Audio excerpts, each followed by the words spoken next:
আসসালামু আলাইকুম। মালয়েশিয়া প্রবাসী আমাদের বাংলাদেশে ভাই বোনরা আছেন, আপনাদের জন্য একটা খুব বড় সুখবর আছে। আপনারা হয়তো ইতিমধ্যে খবরটা পেয়েছেন, তবু আবার কনফার্ম করছি যে মালয়েশিয়াতে যারা বাংলাদেশের আমাদের শ্রমিক ভাই বোনরা আছেন তাদের জন্য মালয়েশিয়া সরকার মাল্টিপল এন্ট্রি ভিসা দিবে এই ঘোষণা দিয়েছে। এটা অফিসিয়ালি কনফার্ম করা হয়েছে।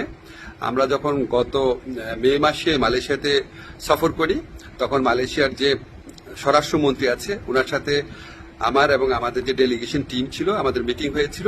আমরা ওনাকে খুব স্ট্রংলি বলেছিলাম যে দেখেন, অন্য কোনো দেশের শ্রমিকের জন্য আপনার সিঙ্গেল এন্ট্রি ভিসা দেয় না, অন্য সবাইকে দেয় মাল্টিপল এন্ট্রি ভিসা, শুধু আমাদেরকে দেয় সিঙ্গেল এন্ট্রি ভিসা।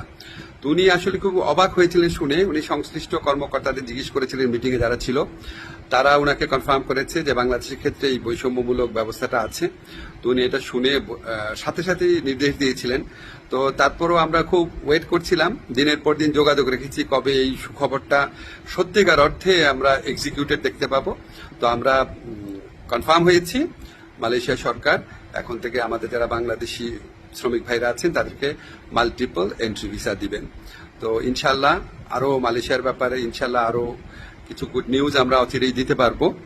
আমাদের অলরেডি একটা প্রতিনিধি দল মালয়েশিয়াতে আছে, সামনে মাসে আরো বড় পর্যায়ে একটা সফর হওয়ার কথা আছে। ইনশাল্লাহ আমরা খুব দ্রুত আরো কিছু গুড নিউজ আপনাদেরকে দিতে পারবো। সবাই ভালো থাকবেন, ধন্যবাদ।